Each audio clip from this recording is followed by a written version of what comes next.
है कोषाध्यक्ष की भी घोषणा कर दी गई है। तो इस वक्त की बड़ी खबर न्यूज 18 राजस्थान के पास ये लिस्ट इस वक्त आपकी टीवी स्क्रीन पर दिखाई दे रही है। एक एक करके इनके नाम बताते हैं। आपको बता दें जो बहरहाल रामलाल शर्मा बीजेपी के मुख्य प्रवक्ता और साथ ही साथ विधायक हमारे साथ जुड़ चुके हैं। रामलाल जी, ये टीम पूरी तरह से घोषित हो गई है। ये टीम जीत दिलाएगी क्या बीजेपी को आगामी चुनाव में? देखिए, निश्चित रूप से पार्टी के प्रदेश अध्यक्ष जी ने अपनी टीम का गठन किया है। ये टीम में संतुलित है। हर क्षेत्र का ध्यान रखा गया है, हर वर्ग का ध्यान रखा गया है, हर एज ग्रुप का ध्यान रखा गया है। नए व्यक्तियों को भी इसके अंदर जगह दी गई है और एक भी क्षेत्र ऐसा नहीं है जिस क्षेत्र से कोई प्रतिनिधित्व नहीं किया होगा। तो नई टीम बनी है, नई ऊर्जा के साथ ये काम करेगी और 2023 के चुनाव के अंदर भारतीय जनता पार्टी का कमल खिलाने के लिए पूरी तत्परता और तन्मयता के साथ काम करेगी। बिल्कुल, जाहिर तौर पर। हाँ, बोलिए सर। निश्चित रूप से ये पूरी टीम मिलकर 2023 के अंदर कमल खिलाने का काम करेगी। रामलाल जी, ये जिस तरह से आपने बताया कि क्षेत्रीय समीकरण भी देखे गए हैं, जातीय समीकरण भी देखे गए हैं, दूसरी तरफ बात अगर करें हम युवाओं को भी दिया गया है, मिश्रण है इसमें, और इसमें तजुर्बा भी देखा गया है। तो कुल मिलाकर सारी चीजों को पार्टी ने एंडोर्स किया है।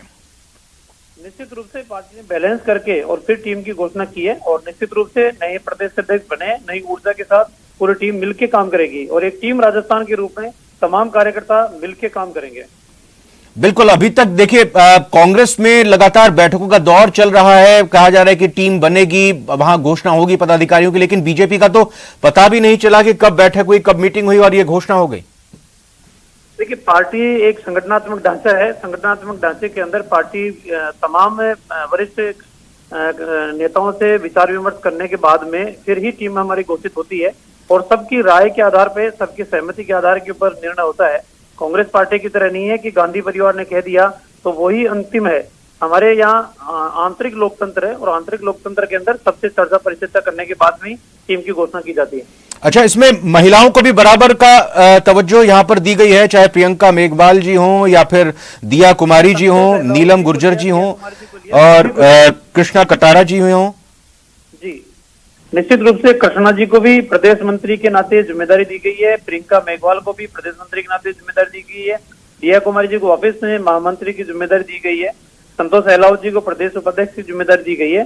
तो जैसा मैंने कहा, हर वर्ग का ध्यान रखा गया है, हर क्षेत्र का ध्यान रखा गया है और भारतीय जनता पार्टी की मेन थीम भी यही है कि भारतीय जनता पार्टी सर्वस्पर्शी और सर्वव्यापी बनने के लिए जा रही है। नाराजगी भी हो सकता है कुछ सामने आए?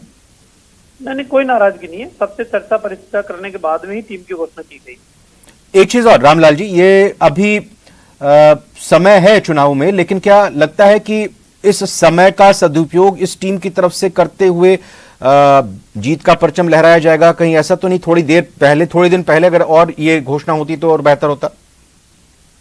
देखिए, भारतीय जनता पार्टी के लगातार कार्यक्रम चल रहे हैं। देश के प्रधानमंत्री नरेंद्र मोदी जी के नेतृत्व में जो सरकार चल रही है उसके 9 साल का कार्यकाल पूरा हुआ है। 9 साल की उपलब्धियों के कार्यक्रम अलग से चल रहे हैं।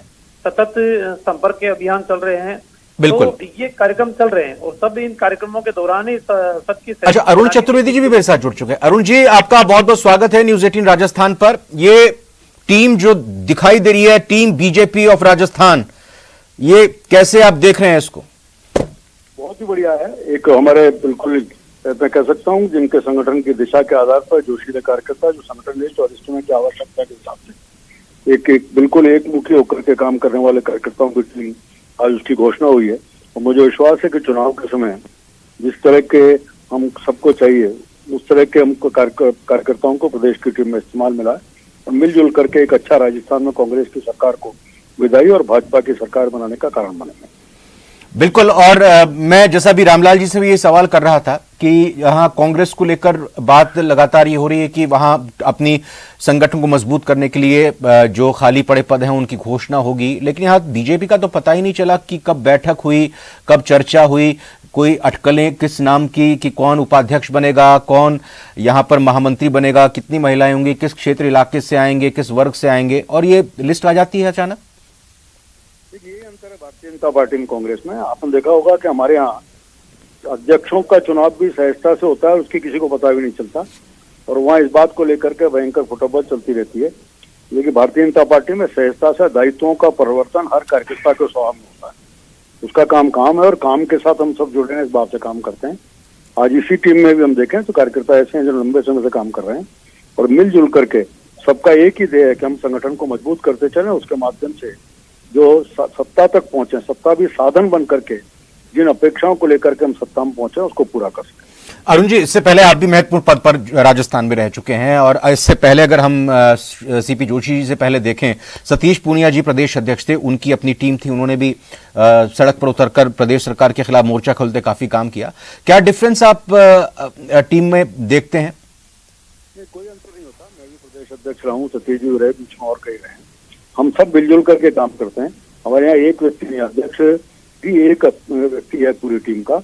इसलिए पूरी टीम बैठ करके जिन कार्यक्रमों की योजना बनती है उन कार्यक्रमों को पूरा करने का काम सबका होता है, क्योंकि अध्यक्ष पार्टी का प्रथम व्यक्ति जो है जिसके नेतृत्व पूरी टीम काम करती है। इसलिए निश्चित रूप से अध्यक्ष के निर्देशों की पालना सब करते हैं। अच्छा, पीछे एक जो, जैसा मैं कांग्रेस का भी जिक्र कर रहा हूं, एक 85 सचिवों की लिस्ट जारी हुई थी, फिर आला कमान की तरफ से वो लिस्ट वापस करने को कहा गया। इस लिहाज से मैं जानना और समझना चाह रहा हूं कि नाराजगी भी हो सकता है कुछ लोगों की सामने आए, कहीं ना कहीं ऐसा लगे कि कुछ चीज छूट गई है, किसी का नाम छूट गया है। नहीं, मैंने कहा ना, भारतीय जनता पार्टी में पद महत्वपूर्ण नहीं होता। हमारे यहाँ दायित्व शब्द का इस्तेमाल किया है, इसलिए दायित्व किसी भी काम का हो सकता है। उस दायित्व के भाव के साथ हम सब काम करते हैं। जैसे कांग्रेस की आपने तुलना की, मैंने पहले ही कहा कि संगठन शब्द नहीं होता, वहां केवल पद के लिए काम करते हैं और पद का उपयोग कैसे किया जाए कुछ। दूसरा, जहां तक राजस्थान का विषय है, राजस्थान में तो पिछले 4.5 साल से सत्ता का संघर्ष, संगठन का संघर्ष आम आदमी देख रहा है, किस प्रकार से एक को हटाना और बनाना इन चीजों चल रहा है। और उसी द्वंद्व में आकर के आज तक आप देखेंगे राजस्थान के इन्होंने जब लोटासरा जी बने तो सब अध्यक्ष, जिलाध्यक्षों ने घोषणा की थी, एक भी जिले का अध्यक्ष नहीं है और पार्टी का संगठन चल रहा है। मंडल ब्लॉकों के अध्यक्ष नहीं है, पार्टी का संगठन चल रहा है। इसलिए इनके लिए संगठन शब्द नहीं है, केवल सत्ता और सत्ता के इर्द गिर्द सारी चीज चलती है कांग्रेस। बिल्कुल। और अरुण जी, एक चीज और पूछूंगा, लेकिन साथ ही साथ जो लेटर जारी हुआ है उसमें बिल्कुल क्लियर करके लिखा हुआ है कि भारतीय जनता पार्टी के माननीय राष्ट्रीय अध्यक्ष श्री जगत प्रकाश नड्डा जी के निर्देशानुसार प्रदेश पदाधिकारियों की निम्नवत घोषणा की जाती है। यानी पूरा क्लियर कर दिया कि ये राष्ट्रीय अध्यक्ष के निर्देशन में पूरी लिस्ट जारी की गई है। मैं जानना चाहूंगा कि क्षेत्रीयता का आधार किस रूप में आपको इस लिस्ट में यहां पर नजर आता है। और चूंकि अभी एक बीजेपी का आगामी कार्यक्रम भी सामने आया है जुलाई महीने में, 3 कार्यक्रम है, 5 तारीख का, 12 तारीख का, उसके आगे का भी, जहां पर अलग अलग इश्यूज पर, अलग अलग जगहों पर अलग अलग मोर्चे और संगठन बीजेपी के सड़कों पर उतरेंगे। तो अब किस रूप में आप देखते हैं इस बीजेपी के विजन को कि हमें सत्ता हासिल करनी है या कहें कि हमें कांग्रेस की सरकार हटानी है? आपको ध्यान होगा कि हम नीचे से लेकर के राष्ट्रीय स्तर तक पार्टी का एकजुटता है, एकाग्रता है और सब मिलजुल करके काम करते हैं।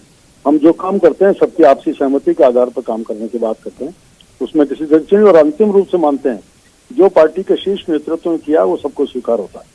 दूसरी बात यह कि जहां तक कार्यक्रमों की बात है, अभी भी देखें इस महीने में पूरा महासंपर्क अभियान के दौरान अभी पिछले 3 दिनों में, परसों यहाँ पर 28 तारीख को माननीय राजनाथ सिंह जी थे, 29 को माननीय नड्डा जी और 30 को अमित शाह जी।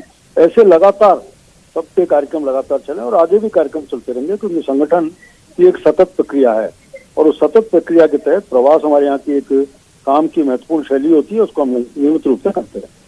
कांग्रेस की तरफ से ये लगातार कहा बीजेपी पर कि कई सारे सीएम फेसेस हैं, यहाँ पर आपसी गुटबाजी है, आपसी लड़ाई है, अलग अलग खेमों में